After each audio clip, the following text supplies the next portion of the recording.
자, 계속합니다. 우리 바로 전 시간에 실무교육까지 했죠. 67쪽 직무교육 바로 들어가겠습니다.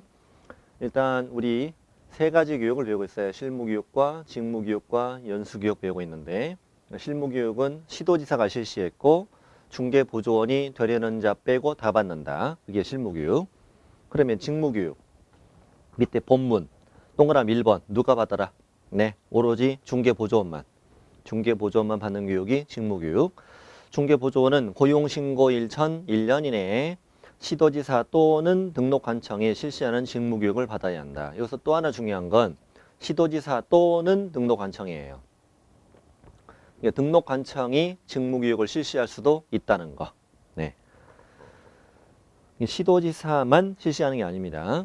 그럼 시도지사는 직무교육 실시할 수 있다. O. 시도지사는 등록관청은 직무교육을 실시할 수 있다. O. 그런데 등록관청은 실무교육을 실시할 수 있다. X. 조심하세요. 중개보조원이 받는 직무교육은 한 3시간, 4시간밖에 안 해요. 근데 너무 멀리 가기는 힘드니까 가까운 등록관청에서 할 수도 있도록 하자. 이렇게 만든 거예요. 거기만 중개보조원 등록관청 주의하시고요. 다음 직무교육이 면제. 당연히 고용신고, 고용관계 종료 신고 후 1년 이내에 다시 보존으로 고용신고할 때 직무교육 면제. 5년 동안 2번이나 나온 지문이에요. 이것도. 다음 페이지 갑니다. 직무교육의 내용은 딱 한 군데 몇 줄 주세요. 직업윤리. 자, 아까 실무교육은 법률 지식, 경영실무, 직업윤리 그랬는데, 자, 중개보조원이 받는 교육은 법률 지식 그런 거 필요해요? 뭐 알아서 뭐 하게. 중개보조원. 경영실무는 뭐 알아서 뭐 할래 이런 거. 뭐만? 직업윤리만. 양심껏 똑바로 양심껏 안심겁게 커피 타 이거예요. 안심겁게 숭늉처럼 하지 말고 똑바로 양심껏 커피 타 이거예요. 자, 그래서 직업윤리만 시간은 3시간, 4시간. 밥도 안 줘. 밥도 안 줍니다. 오후에 할 땐 밥 먹고 와. 네, 그래서 하루면 끝납니다. 반나절이면 끝나버립니다. 3시간, 4시간. 자, 직무교육 받습니다. 자, 연수교육 갑니다. 박스 밑에 양거로 1번. 실무교육을 받은 개공과 소공은 실무교육을 받은 후 2년마다 시도지사가 실시하는 연수교육을 받아야 한다. 역시 누구 빼고?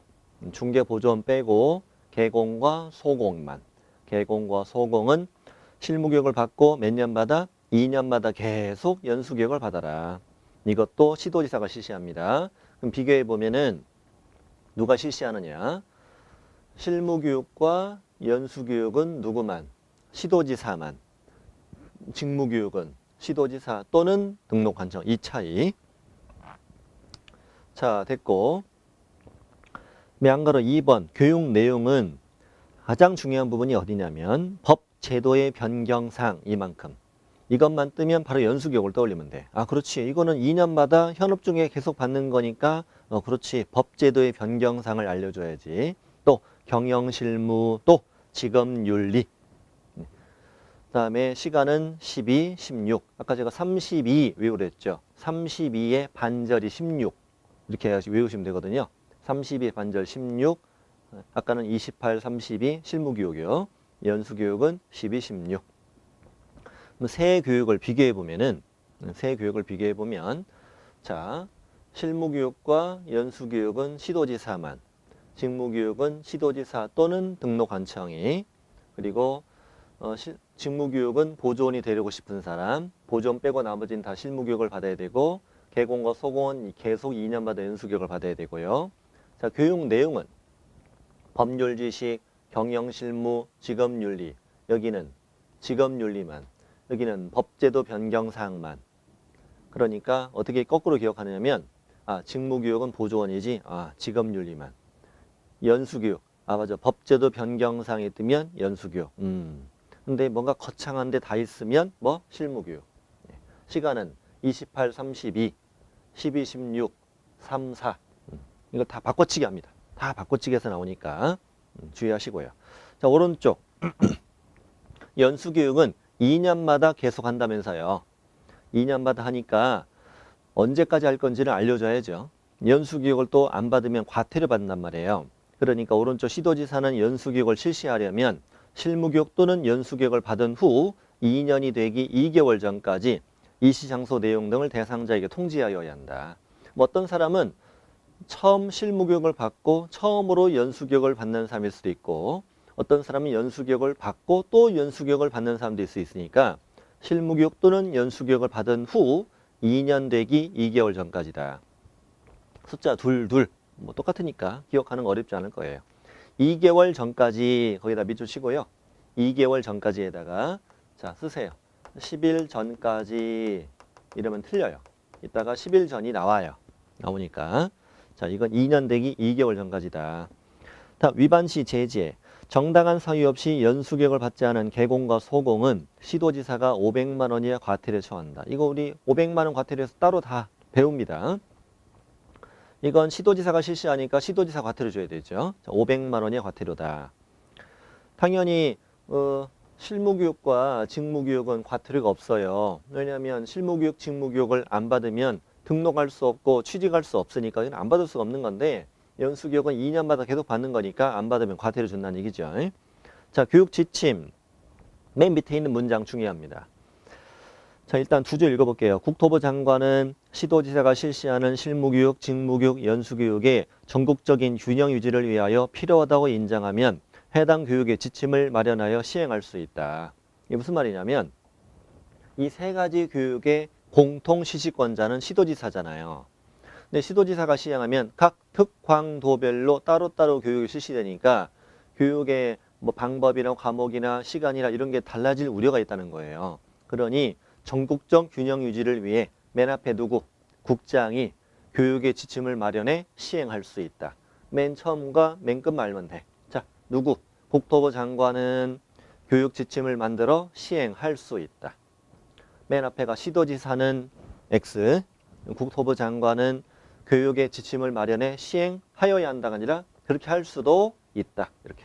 다음 페이지. 이 국장이 마련해야 될 교육 지침에는 다음의 사항이 포함되어야 한다. 교육의 목적 읽고만 하면 돼요. 목적, 대상, 과목, 시간, 강사 자격, 수강료. 수강료도 있네. 수강료는 포함되지 않는다. 이렇게 나온 적도 있는데 어려운 문제는 아니었어요. 이런 것들을 정하는 게 교육 지침이에요. 자, 이제 세 가지 교육을 다 받고 이제 네 번째 교육, 무슨 교육? 예방교육인데 정확한 용어는 부동산 거래 사고 예방교육이에요. 자, 오른쪽 페이지 71쪽으로 바로 갑니다. 첫 부분이 중요합니다.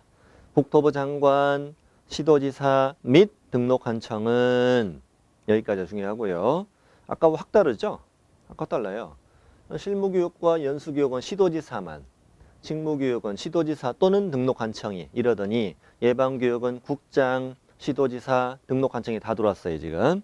그리고 두 번째 줄 개업공인중개사 등 여기 중요합니다. 개업공인중개사 등 우리 개공 등 이게 무슨 말이에요? 개공, 소공, 보조원, 사원, 임원 다 말하는 거죠. 전원 다를 위해 사고 예방교육을 실시할 수 있다. 이렇게. 네. 자, 그럼 일단은 동그라미 2번에 읽어보시면 아시겠지만 자, 예방교육은 국장이 시행할 수도 있고 또 시도지사가 실시할 수도 있고 또 등록관청이 실시할 수도 있다고. 뭐 어떤 문제가 나오냐면 등록관청은 예방교육을 실시할 수 없다.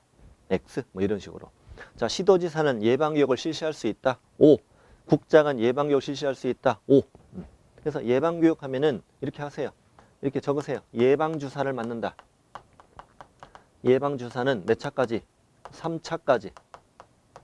왜 3차까지라고 제가 했냐면 국장, 시도지사, 등록관청. 예방주사는 몇 차까지? 3차까지. 그리고 전원 다 맞아. 전원이 다 맞아라. 예방교육은 모든 어린이가 다 맞아야 되니까. 개공, 소공, 보조원, 사원, 임원, 전원 다. 예를 들어서 중개보조원은 예방교육 대상이 아니다. X 뭐 이런 식의 문제를 나온단 말이에요. 자, 주의할 점 많죠? 네. 국장, 시도지사, 등록관청은 개공 등에 대해서 예방교육을 실시할 수 있다. 자, 양가로 2번 내려갑니다. 예방교육을 실시할 수 있다는 것은 하기 싫다는 얘기죠, 이게. 귀찮잖아요. 그래서 예방교육을 실시할 수 있다예요. 근데 하고 싶으면 언제까지 알려줘라. 핵심만 쳐주세요. 교육일 10일 전까지. 아까 연수교육은 2년 되기 2개월 전까지였잖아요. 이걸 아까 10일 전까지 하면 틀린다고 그랬죠. 여기는 예방교육일 10일 전까지 일시, 장소, 내용 이런 것들을 공고하거나 대상자에게 통지해 주라 이렇게 되어 있단 말이에요. 예방교육은 며칠 전까지? 10일 전까지인데 저는 이렇게 외워요. 자, 예자를 뒤집어 쓰면 이렇게 되죠. 예자를 뒤집어 쓰면 10일 전까지 이렇게. 자, 말도 안 된다고요? 그래도 뭐 결국 이렇게 외우고 있는 자신을 나중에 알게 될 거예요. 자, 예방교육 예자 뒤집어는 몇 자? 10 이렇게. 예자를 한번 째려보세요. 예자. 예자를 째려보면 동그라미 하나, 짝대기 하나가 반짝반짝거리잖아요. 반짝반짝거립니다. 자, 교육비 지원도 중요합니다.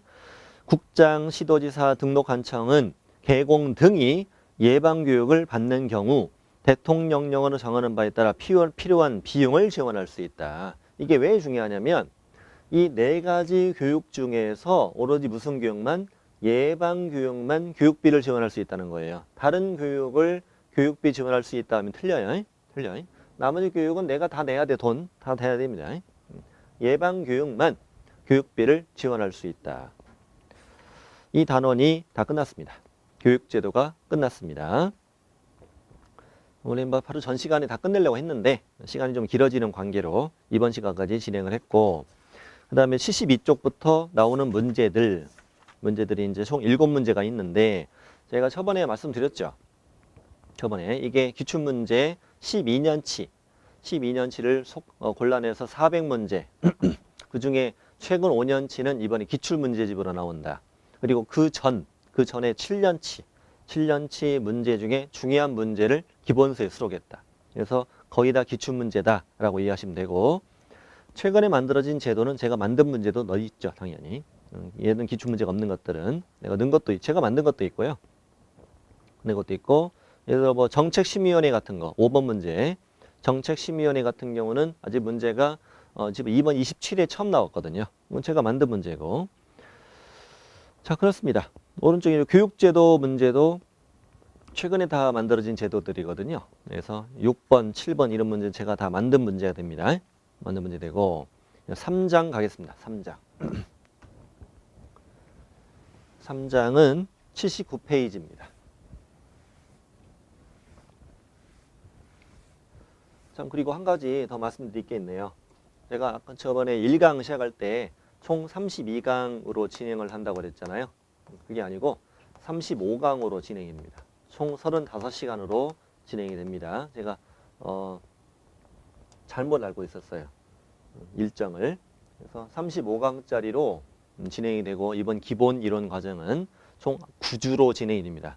그리고 강의 계획서도 첨부 파일로 올려드리니까 강의 계획서를 참조하세요. 참조하시고 강의 계획서대로 진행을 하려고 노력하겠습니다. 알겠습니다만 약간의 오차는 있을 수 있습니다. 전 범위를 다 다루는 과정입니다. 이 과정은 매우 꼼꼼하게. 자, 3장 79페이지 갑니다. 제목은 중개사무소 개설 등록과 결격 사유다. 우리가 뭘 배우는지 아시죠? 이렇게 공인중개사 자격증을 따거나 법인을 만들어 등록관청에 등록하면 자, 개업 공인중개사가 된다. 우리가 이제 배울 건 이런 것들입니다. 누가 등록을 신청할 수 있느냐? 등록 신청인 어디에 등록을 신청할 것이냐? 등록관청 시군구 등록 신청하기 전에 우리는 어떤 요건을 미리 갖춰야 되느냐? 이게 일단 중요하고 이 요건을 갖추어 등록관청에 등록을 신청하고 등록을 신청할 때는 어떤 서류를 내야 되느냐? 내야 될 것도 있고 안 내도 되는 것도 있고 막 그래요. 또 외국인이 내야 될 것도 있고 배고 그래요. 이렇게 서류를 내면 며칠 안에 등록이 나오느냐 그리고 등록증을 받게 되느냐 이런 과정을 쭉 이제 공부하는 단원이에요. 증은 이미 시도지사부터 받았잖아요. 받아서 등록증을 받는 과정까지를 공부하는 단원이다. 또 이 과정 속에서 결격 사유에 해당하지 않아야 등록을 할 수 있다는 내용까지. 그래서 이 3장은 문제가 한 2문제 내지 3문제 정도 출제가 되고 있다. 자, 밑에 이제 등록의 의의 나오는데, 자, 이건 중요하지 않아요. 개념이라는 게 나와 있는데, 등록이라는 글자가 한자로 5를 등자고 기록할 녹자다. 장부에 적어 올린다 이런 뜻이에요. 그래서 행정기관에 비치된 장부에 내 이름이 올라가는 거예요. 올라가면 이 자는 공적으로 개공임이 증명이 되는 거다. 이게 등록입니다. 다음에 성격, 적법 요건. 자, 중개업을 적법하게 하기 위한 요건이다. 따라서 등록하지 않고 중개업을 했다면 3년 이하 징역 또는 3천만 원 이하 벌금. 제가 개정됐다고 그랬죠. 3년 이하 징역이나 또는 3천만 원 이하 벌금에 처한다. 이렇게 중개업을 적법하게 하기 위한 요건이다. 근데 동그라미 2번을 가끔 물어보는데요. 당사자 간에 이루어지는 그 계약의 효력 발생 요건은 아니다. 그러니까 무등록으로 중개를 했더라도 그 당사자 간의 계약이 무효인 것은 아니다. 이건 알아야 돼. 가끔 나와요. 자, 2번. 기속적 행정행위. 제목은 몰라도 돼요. 제목은 안 물어보니까. 자, 1번. 1번도 대단히 중요한 건 아니고 이해만 하고 지나가면 충분합니다.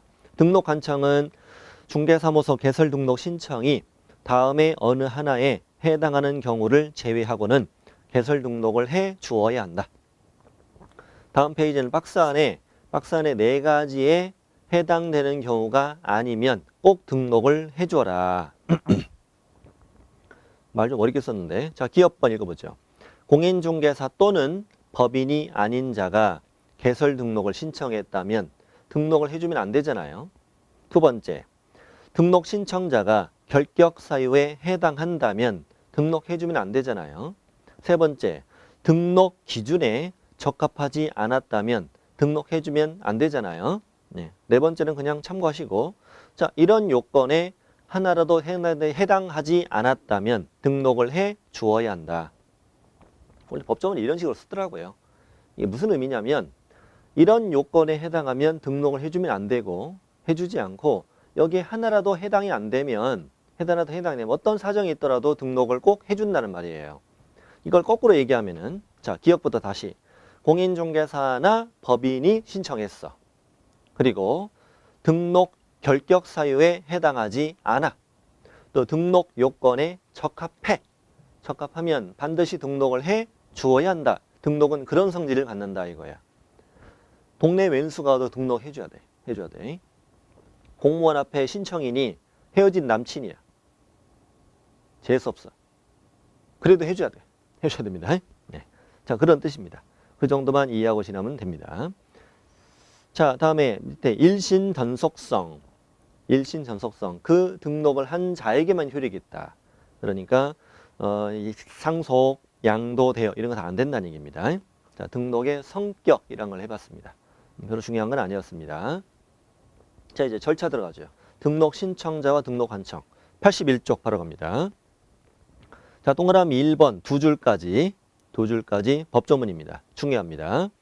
일단 괄호 빼고 있겠습니다.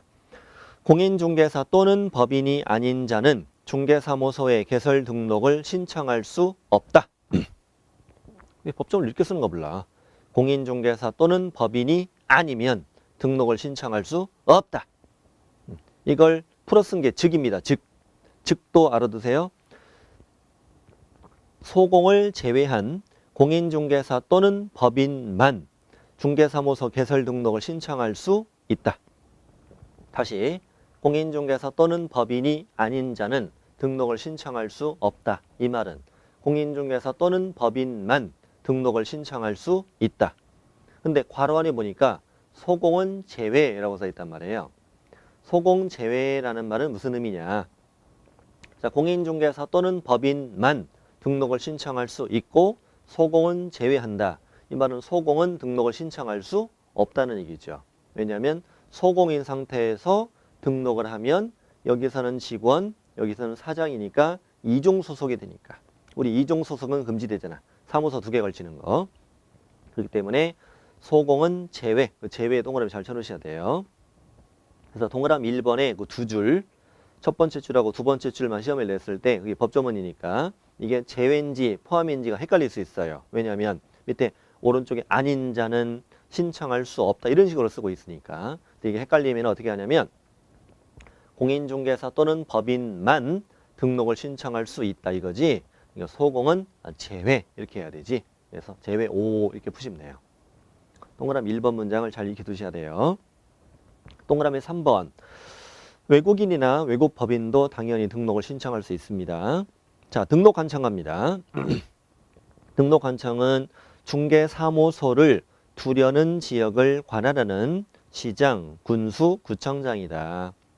자격증은 시도지사가 주고 등록 관청은 시군구가 주는데 그냥 시군구가 아니라 중개사무소를 두려는 지역을 관할하는 시군구다. 사무소가 있는 시군구예요. 사무소가 있는 시군구를 등록관청이라고 하자. 이때 시장은 구가 설치되지 아니한 시의 시장을 말한다. 특별자치도 행정시 시장을 말한다.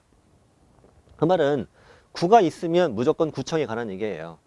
구가 있으면 무조건 구청에 가고 구가 없으면 구가 없는 시이면 시청에 가는 얘기예요. 구가 있으면 무조건 구청이에요. 구가 없는 시는 시청이고. 그러면 동그라미 3번을 한번 보면은 동그라미 3번을 전체 읽어볼 텐데 밑줄 치지 마세요. 중요한 건 아니니까. 구가 설치되어 있는 경우에는 구청장이 등록관청이고 구가 설치되지 않은 시인 경우는 시장이 등록관청입니다. 따라서 구가 설치되어 있는 시인 수원시, 천안시, 청주시, 전주시, 창원시 이런 데는 등록관청이 아니란 얘기예요. 그런데 그 지명을 시험에 묻지는 않아요. 그 지역에 사는 사람이 아니면 그 시에 구가 있는지 없는지 잘 모르잖아요. 잘 모릅니다. 잘 내진 않습니다. 하지만 그 다음은 중요해요. 시도지사인 특별시장과 광역시장은 등록관청이 아님을 유의해야 한다. 특별시장과 광역시장도 시장이잖아요. 시장이지만 특별시와 광역시는 구가 있잖아요.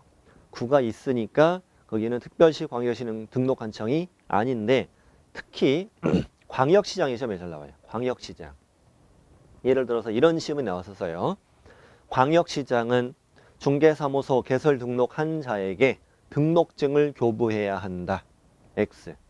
광역시장은 등록관청이 아니라고. 등록증을 주는 건 시도지사지.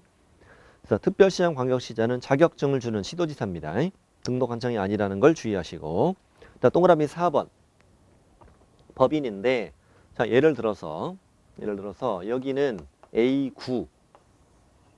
A구에 법인이 주된 중개사무소를 두었다. 이걸 우리 법인의 본사라고 하죠. 법인의 주된 중개사무소. 그럼 A구에 등록을 했을 거고요. 그럼 A구는 뭐라고 부르느냐? 주된 사무소 관할 등록관청. 시작. 주된 사무소 관할 등록관청 이렇게 부른다고요. 주된 사무소 관할 등록관청. 그리고 법인은 분사무소를 둘 수 있는데 분사무소는 A구 안에는 아예 둘 수 없다. A구 안에 여러 개의 분사무소를 둘 수 있다면 A구 안에 있는 다른 계공들을 해칠 수 있죠. 큰 기업이 A구 안에 분사무소를 한 200개, 300개 깔아버린다면 다른 계공들은 굶어 죽을 수 있잖아요. 그래서 A구 안에 아예 못 두고 다른 시군구에 분사무소를 둘 수 있는데 시군구별로 이렇게 한 개씩만 둘 수 있다. 한 개씩만. 자, 그러면 현재 이 법인은 사무소가 3개예요. 3개. 시군구도 3개고 하지만 한 회사예요.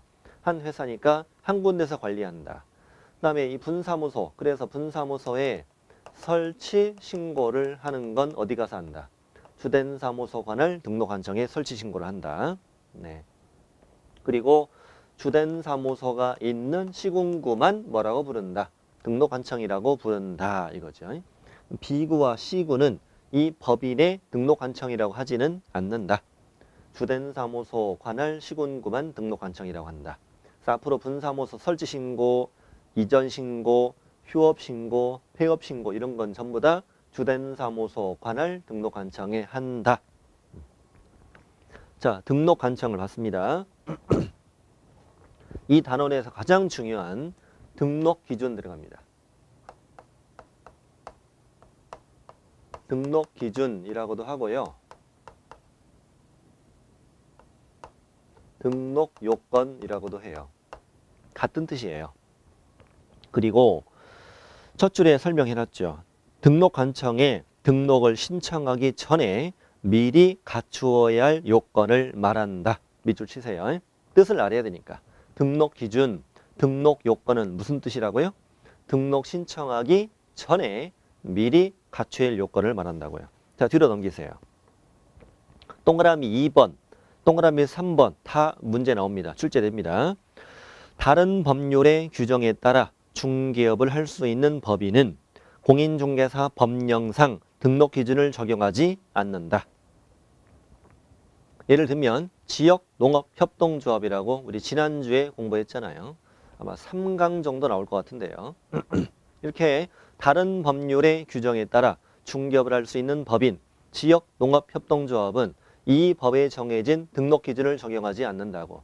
예를 들면 법인은 그 대표자가 공인중개사이어야 하잖아요. 근데 지역농업협동조합이 그 대표자가 공인중개사이어야 한다. 이건 말이 안 되잖아요. 말이 안 됩니다. 그래서 등록 기준 적용하지 않는다. 다음에 3번도 시험에 나와요. 중개사무소 개설 등록 기준은 대통령령으로 정한다.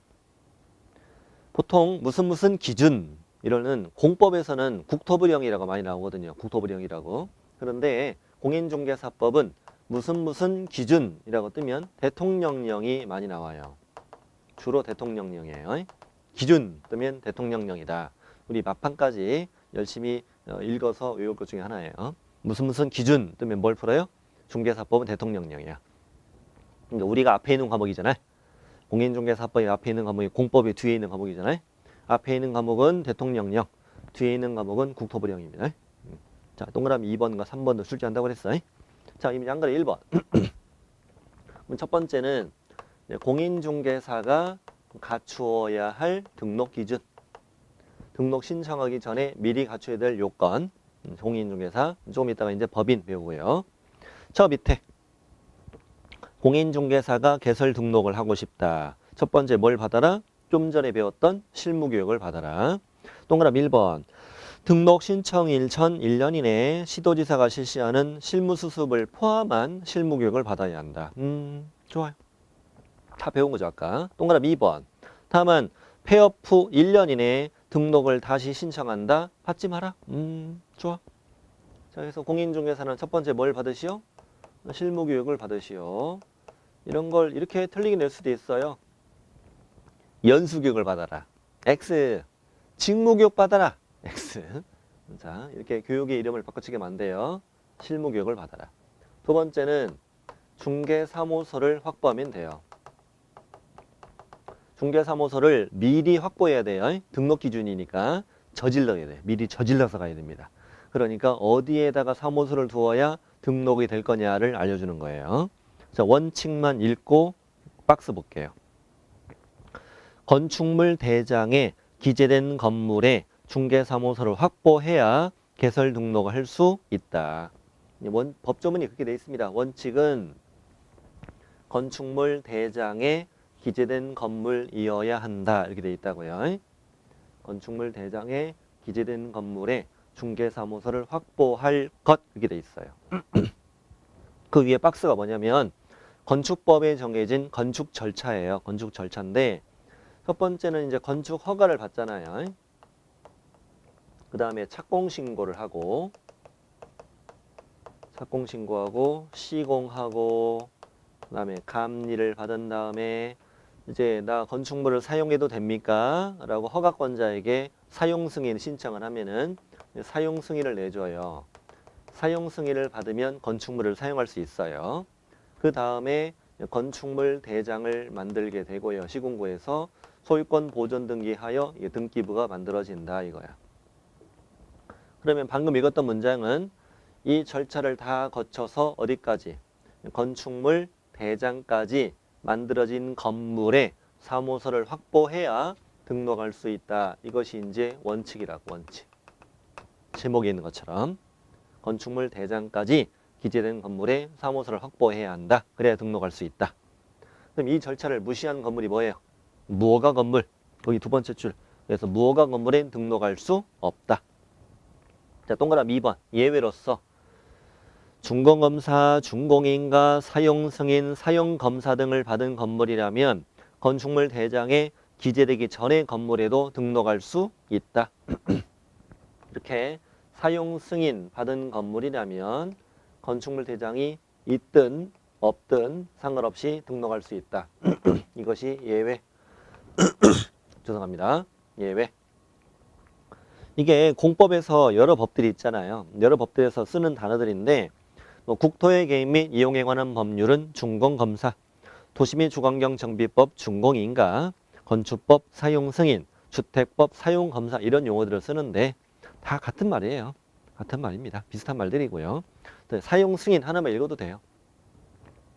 사용승인을 받은 건물이면 아직 건축물 대장이 없어도 등록할 수 있다. 예외. 왜 이런 제도를 만들었는지는 밑에 보충학습에다가 적어드렸는데요. 어느 지역을 재건축 같은 거, 재개발 같은 거 할 때 이제 건축물들이 쭉 순차적으로 지어지는데 이 지역에 어느 정도 건축물이 다 지어지면 일괄적으로 건축물 대장을 만드는 경우가 많다고 그래요. 그러니 남들은 사용 승인 받아서 다 쓰고 있는데 나는 아직 건축물 대장이 없다는 이유로 중개사무소를 못 드는 문제가 발생하잖아요. 그러니 안 되겠다. 사용 승인 받은 건물이면 아직 대장이 없어도 등록할 수 있도록 해주자라는 제도를 만들게 된 거예요. 2011년에 만들게 된 거예요. 그러면 반드시 건축물 대장에 기재된 건물이어야 한다. 이건 틀린 거네. 근데 반드시 사용 승인 등을 받은 건물이어야 한다. 이런 말은 또 맞는 거죠. 맞는 거예요. 3번도 무지하게 시험에 잘 나와요. 3번. 건축법상 가설 건축물 대장에 기재된 건물에는 등록할 수 없다. 가설 건축물에는 등록이 안 된다. 이렇게 익혀두셔야 돼요. 뭐 모델하우스, 뭐 임시 공연장 이런 거 안 된다는 거예요. 자, 가설 건축물 대장에 등록이 안 되는 거 중요합니다. 안 되고 가설 건축물에 등록할 수 없다. 그런데 이어서 부연 설명 썼는데 소유권 보존 등기까지 요구하는 건 아니므로 미등기 건물이라도 사용 승인 받았거나 대장이 있다면 등록할 수 있다. 꼭 보존 등기된 건물에 확보해야만 등록할 수 있다. 이러면 틀리는 거지. 네. 자, 4번 알아야 됩니다. 확보해야 돼. 확보. 뭘 확보하냐면 사용권을 확보해야 돼. 일단 사용권이라는 단어가 보일 거예요. 사용권을 확보하는데 이러한 방법으로 사용권을 확보하라는 얘기예요. 첫 번째, 우리 꿈이 뭐예요? 꿈. 소유지, 소유. 우리 뭐 10층짜리 건물 지어가지고 1층에서 중개업하는 게 우리 가장 소박한 꿈이잖아요.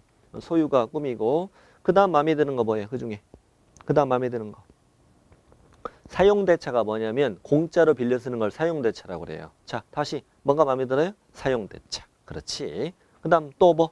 전세. 임대차. 임대차도 어디야? 가능합니다.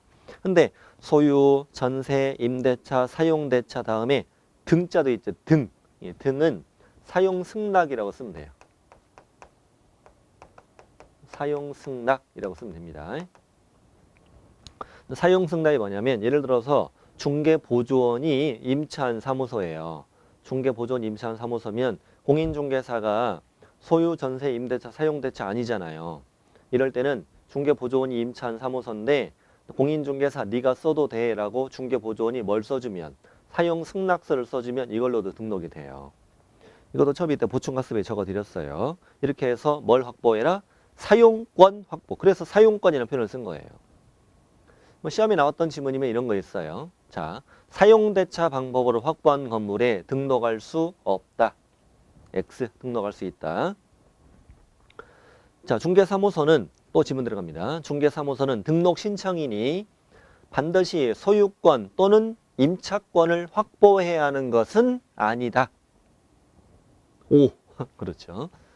분위기는 틀린 분위기로 가더니 반드시 소유권 또는 임차권을 확보해야 되는 것은 아니다. 오, 혹시 사용대차도 되고 전세도 되니까. 네.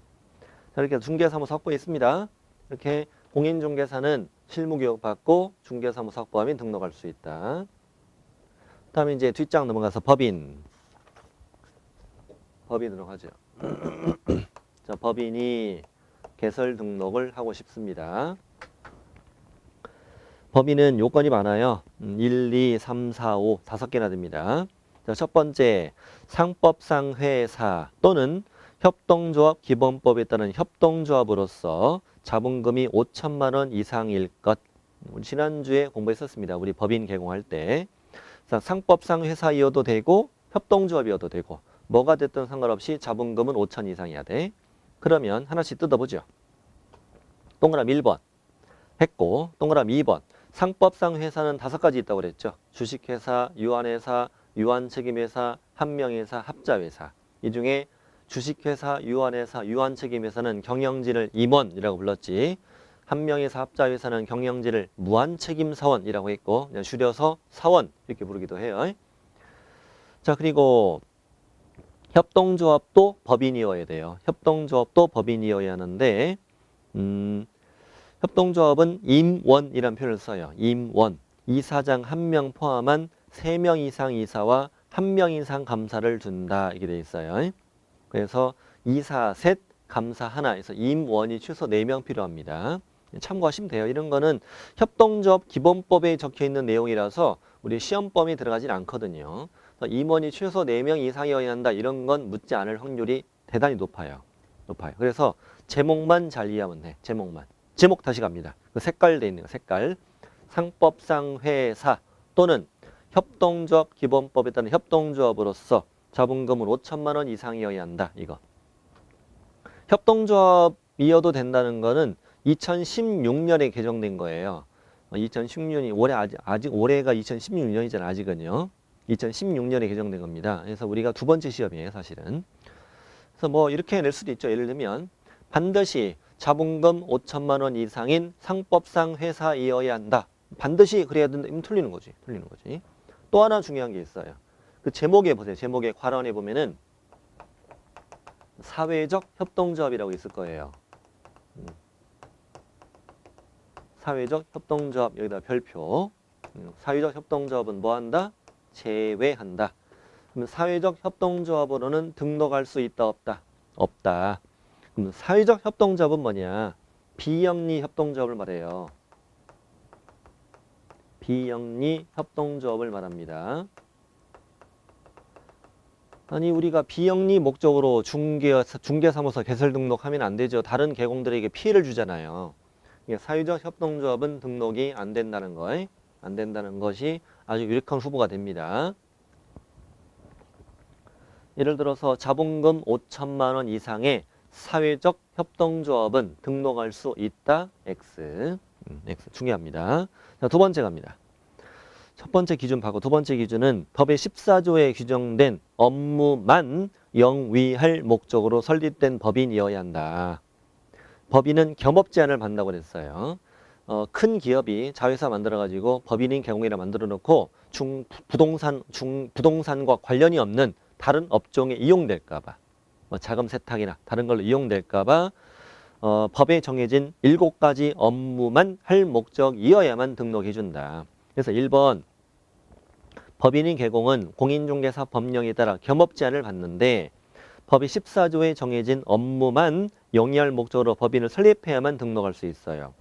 그럼 2번 14조에는 뭐가 있느냐? 중개업과 다음에 6가지로 구성되어 있다. 일단 중개업이 첫 번째고요. 그리고 밑에 6가지가 더 있다고 해요. 총 7가지가 있다고. 7가지가 있다. 7가지만 할 목적으로 설립된 법인이어야만 등록할 수 있다고요. 그래서 뭐 좀 부연 설명을 좀 드리면요. 부연 설명 좀 드리면은 일단 법인 설립 등기를 하잖아요. 법인 설립 등기는 법원 등기소 가서 해요. 법무사한테 돈 주면 다 해줘요. 법인 설립 등기하면 뭐가 만들어지느냐?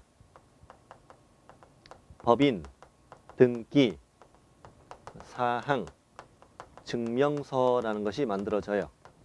이 법인 등기상 증명서는 법인 등기부 등본이라고 했어. 옛날에는.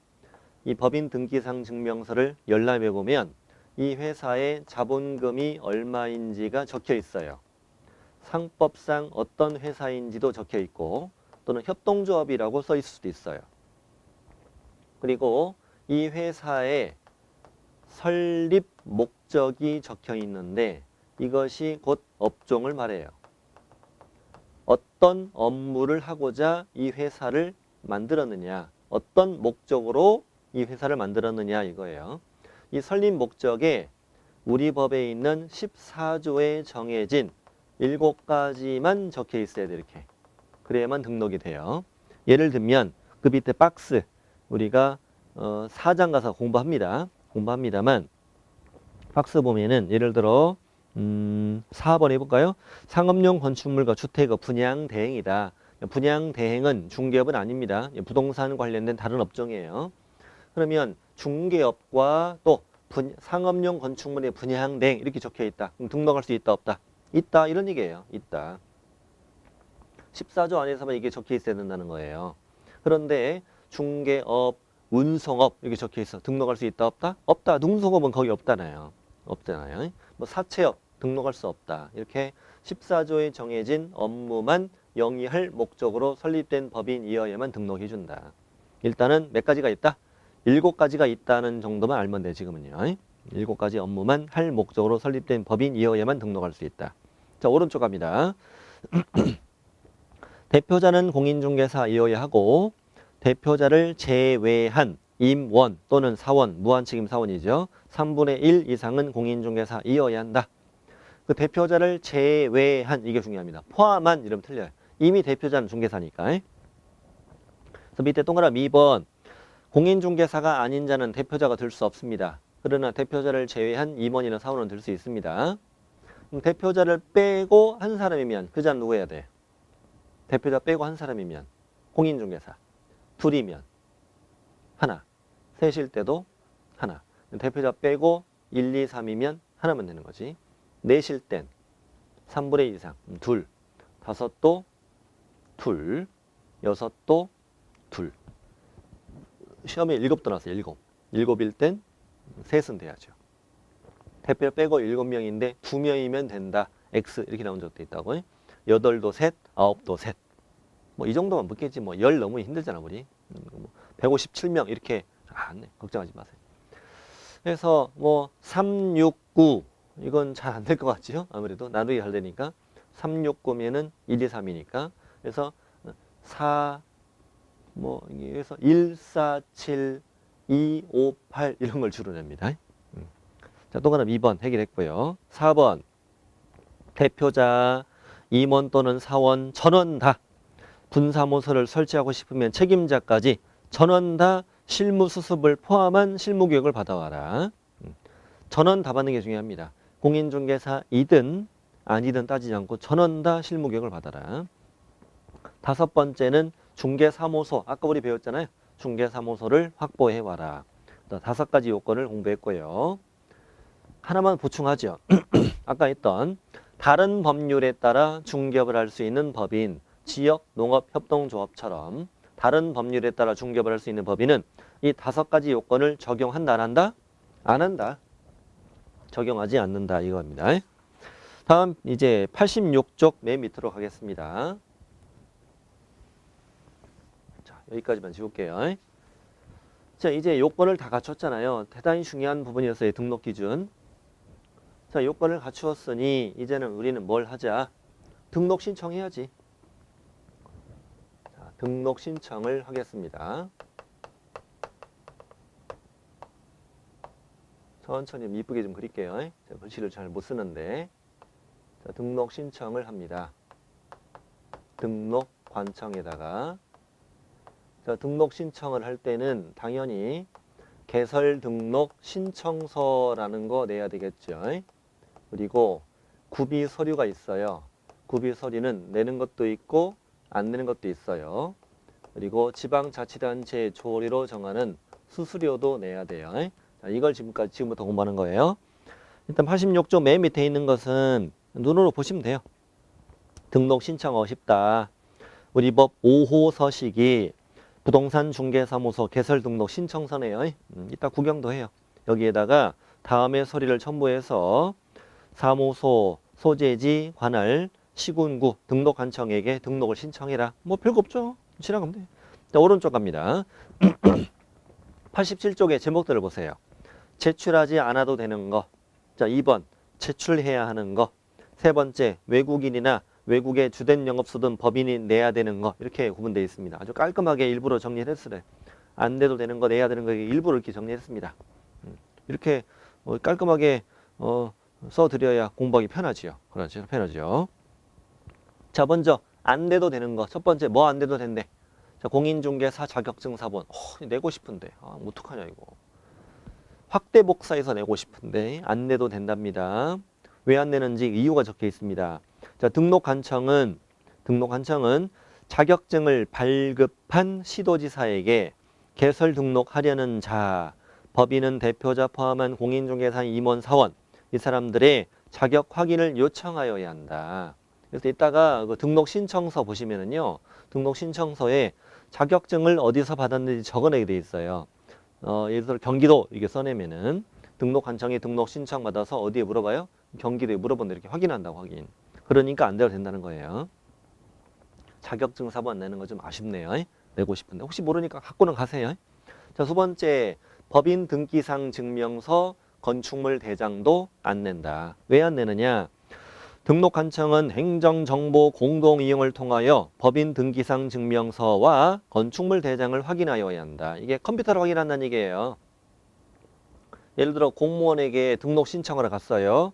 건축물 대장을 발급받아요. 그리고 건축물 대장 그 사람한테 또 주면 웃기는 일이잖아요. 공무원이 알아서 확인할 수 있으니까 안 내도 된다. 안 내도 되는 거 세 가지. 첫 번째 자격증 사본, 또 법인 등기상 증명서, 또 건축물 대장. 되게 잘 나온다는 거. 되게 잘 나옵니다. 그리고 법인 등기상 증명서하고 건축물 대장은 단 한 번도 내지 않습니다. 앞으로. 자, 이번엔 내야 될 거. 첫 번째, 아까 자격증 사본은 안 냈죠? 근데 뭐는 내야 돼? 실무교육 사본은 내야 돼. 실무교육 사본은 내야 됩니다. 법인이면 사원이면 전원 다 내야 되는데 그 밑에 당구장 표시가 우리가 첫 시험이야. 이번에 개정된 거예요. 우리가 첫 시험입니다. 등록관청에서 전자적으로 확인이 가능한 경우에는 이것도 안 내도 된다. 네, 이건 신설된 거예요. 어차피 실무교육도 시도지사가 실시하잖아요. 시도지사가 실시하니까 이게 전산망으로 확인이 가능할 거란 얘기지. 네, 확인이 가능하면 안 내도 된다고. 이거 내야 돼 말해야 돼. 그럼 어떻게 해야 되는 거예요? 이거 구청에 전화 좀 해봐야 되겠네. 전자적으로 확인이 돼요 안 돼요? 이거 물어봐야 되나? 참 구시가네요 이거. 우리 거기까지 알 바는 아니고 지금 그건 그때 가서 걱정할 일이고 지금은 실무교육 사본은 내는데 일단 저 위에 자격증 사본은 절대 안 내고 절대 안 내고 실무교육 사본은 내는데 이것도 등록관청에서 전자적으로 확인했으면 안 내도 된다. 자, 다음에 사진 내야 됩니다. 이쁜 사진 내야 됩니다. 이것도 좀 개정이 돼야 돼요. 그 여권용 사진이라고. 그 등록증은 개정해 놓고 이 법조문은 아직 개정 안 했어요. 일단 사진은 뭐 중요한 건 아니니까 이런 거 잘 내진 않으니까요. 사진 내야 돼. 사진 이쁠 때 좀 미리 찍어놔야 돼요. 사진. 네. 나중에 우리 자격증에도 들어갈 사진이고 등록증에도 들어갈 사진이니까 우리 예쁠 때 미리 찍어놔야 돼요. 나중에 시험에 임박하면 많이 힘들어 얼굴이. 많이 힘드니까 나중에 손님들이 보고 몰라봐요. 사진이 왜 이렇게 부었냐고 이게 몰라본단 말이에요. 이게 부은 것들은요 걱정하지 마세요. 다리도 붓고 뭐 얼굴도 붓고 그러거든. 나중에 시험 임박하면은 합격하면 다 빠져요. 한순간에 빠집니다. 걱정하지 마세요. 걱정하지 마세요. 네. 합격해야 빠져요. 합격해야. 자, 3번. 네. 3번은 뭐냐면 괄호 빼고 중개사무소를 확보하였음을 증명하는 서류를 내라. 자, 아까 건축물 대장은 내고 안 내고? 안 낸다고 그랬잖아요. 건축물 대장 안 내. 근데 사무소의 괄호 안에 사무소를 이렇게 확보했다는 서류는 내야 되지. 예를 들어 임대차 한 건물이 임대차 계약서 사본 내야 되는 거잖아요. 다만 이것도 보죠. 건축물 대장에 기재되지 않은 건물에 사무소를 확보하였을 경우에는 건축물 대장 기재가 지연되는 사유를 적은 서류도 함께 내야 한다.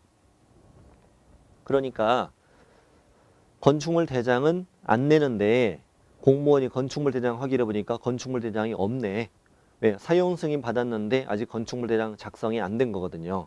이럴 경우는 현재 건축물 대장 기재가 지연됩니다. 그래서 사용 승인을 받았는데 이런 서류를 내야 된다는 거예요. 이 말은 항상 앞으로 따라다니는 말이에요. 자, 우리 안 내도 되는 거 내야 되는 거 봤어요. 이거 달달달 안 외워도 돼요. 딱 보고 내지 안 내지 이렇게 판단만 하면 되고 객관식이잖아요. 자, 3번 이번에 누가 내야 될 거? 외국인.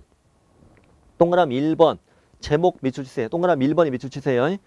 결격 사유에 해당하지 아니함을 증명하는 서류 이렇게만. 이건 외국인만 내는 거예요. 외국인, 외국 법인만 내는 거예요. 대한민국 사람은 신원조회를 해요. 신원조회. 이 사람이 결격 사유이냐 아니냐를 신원조회를 하는데 외국인은 신원조회가 안 되잖아요. 그러니까 본인이 결격에 해당되지 않아요 라는 서류를 내야 돼요. 그게 기역과 니은인데 거기까지 읽어볼 필요 없어요. 자, 뒤로 갑니다. 동그라미 2번. 상법에 따른 영업소의 등기를 증명할 수 있는 서류, 이건 외국 법인만 냅니다. 그럼 상법에 이게 뭐라고 써 있느냐, 밑에 참고에 적어드렸는데 외국에 본사가 있는 회사가 대한민국에서 영업을 하고 싶으면 대한민국 안에 꼭 영업소를 두어야 한다, 이렇게 돼 있다고요. 그러니 상법에 따라 대한민국 안에 영업소를 두었다라는 것을 증명할 수 있는 서류를 내라. 누구는? 외국 법인만. 이것도 이미 정답으로 출제된 적도 있어요. 자, 내야 될 거 봤고요. 밑에 수수료까지 합니다. 이번 시간에는. 자, 등록을 신청하고 싶다. 지방자치단체 조례로 정하는 바에 따라 수수료를 납부하여야 한다. 지자체 조례로 정한 수수료. 자, 이번 시간 여기까지 하겠습니다. 이번 시간에 우리가 공부했던 건 공인중개사나 법인이 등록을 신청했다. 등록관청에 등록을 신청한다. 그리고 갖춰야 할 등록 기준, 되게 중요했었죠. 등록 기준 공부했고, 이 요건을 갖춘 다음에 등록을 신청했다. 이때 내야 될 것도 있고 안 내도 되는 것도 있고 수수료도 공부했고, 여기까지 했고 바로 7번째 시간에 이어가겠습니다. 잠시 후에 뵙겠습니다.